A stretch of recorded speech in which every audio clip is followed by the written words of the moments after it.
The label is putting out a shocking secret about BTS, and people are definitely shook about this. We have footage that has gone viral of JK allegedly not wearing a shirt with other men and what's going on with that, and people are also protesting JK to leave BTS. So Dumplings, it's Dave Disci, let's get into it. There have been protests for a long time about JK leaving the group, as well as protests of JK leaving the label. These are protests hoping or pushing him to leave the label. Accusations of mistreatment, accusations of the label not promoting the boys properly have all contributed to individual fans of specific members requesting those members leave. However, with this specific protest today, people are taking moments in which the community has shown less support towards JK, and then people are requesting that JK leave the group because of the less support, which I think is interesting, because instead of the argument being that the community needs to be better, the argument is then just leave the group altogether, which of course makes no sense, because among these hashtags and among these conversations, people will drop the label's name and say that the label is mistreating JK, so JK should leave the label. However, if a conversation were to be about JK leaving the label, in that case, I can kind of understand, because there is a lot of misconceptions around the idea that the label is supposed to be doing all of the promoting and that the artist doesn't have to do anything except make the music. And that's not true, but I can understand where the logic of the label's not helping, so leave the label, and where that comes from. However, the conversation is about leaving the group, which I think is very interesting. So instead of punishing the people that they think are the ones that's doing something bad, which would be the label, they're punishing the entire group, which would be them thinking that it's the label, they're punishing the entire group.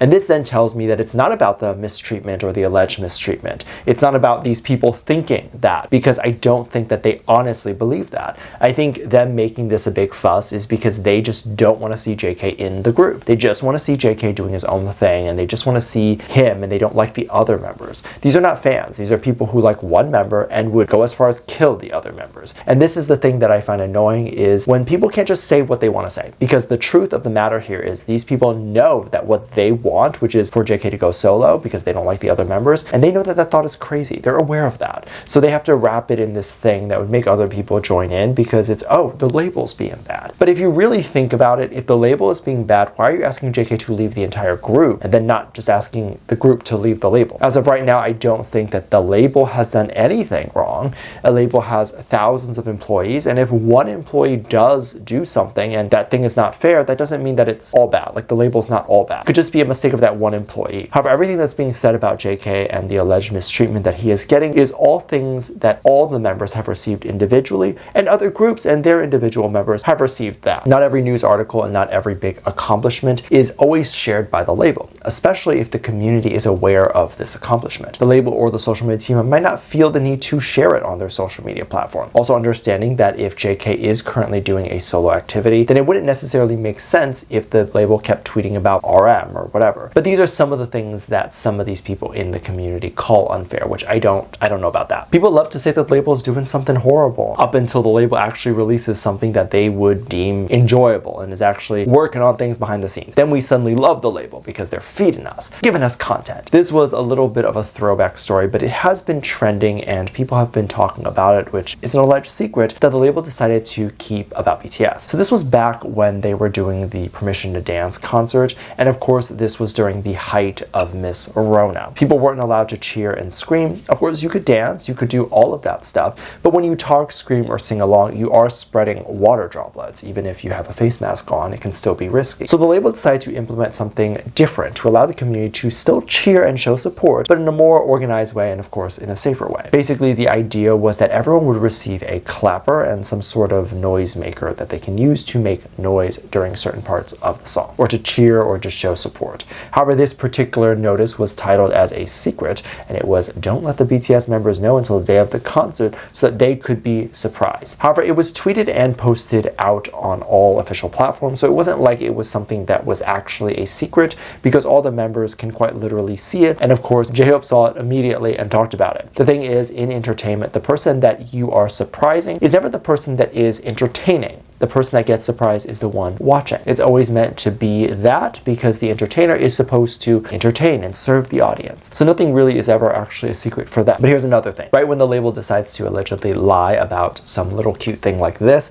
no one is up in arms about it. People are fine with it. But when they believe something is a lie, that's different. They get really upset about it. But as we can see here, the label clearly cares about the boys. The label clearly loves them and wants to do nice things for the community and for the boys themselves. Because the alternative is that every time the boys sing and perform, they're just going to be met with silence or maybe just clapping. But the biggest sign for an artist or anyone who's performing that the audience actually loves the performance is, of course, the woos and the whistles and that sort of stuff. So this was really for the boys themselves, because I don't know about the community and I could be entirely wrong, but when you have all this pent-up energy, especially from not seeing the boys for a really long time during lockdown and all that sort of stuff, are you going to be satisfied with cheering via a clapper as opposed to actually screaming your heart out? Probably not, but you understand why you can't do it, so you're just going to use the clapper. This was really for the community and for the BTS boys more than it was for the label. In fact, they would have to spend more money to supply everyone with a clapper. I don't know if it was actually free or if the label wanted people to buy it and it was like an additional thing that you could buy for a show. Now, if they actually wanted to make this a surprise, just let the guests know on the day up, but they wanted this to be like a public thing. And there are other things that have gone super viral now while JK and the boys are unlisted. There was a clip that was from Are You Sure where it showed JK and Jimin both shirtless. This was the beginning moments in which V was there and he was a guest on the episodes. It seemed like Jimin and JK were changing in the bathroom and getting ready to put some clothes on, and V just happened to be there with his clothes fully on.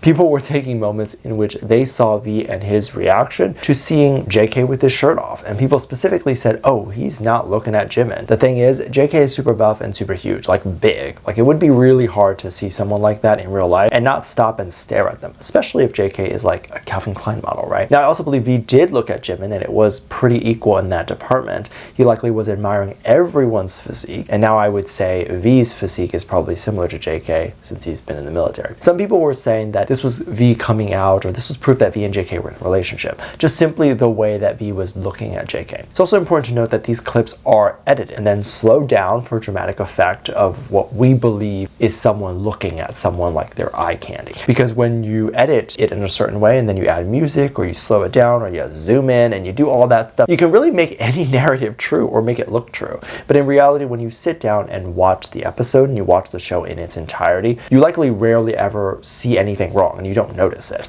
But when clips are shortened and taken out of context, it of course can seem however anyone would want it to seem. And I think that that's fine to a certain extent. I think it's fine if someone wants to use clips like that to create a fantasy for themselves or create a fantasy for a small community that wants that. But that's really where I believe it should probably stop. And sometimes it does. And I believe that the people who create the particular content don't intend it to be used in a bad way, or they're not trying to do anything bad with it.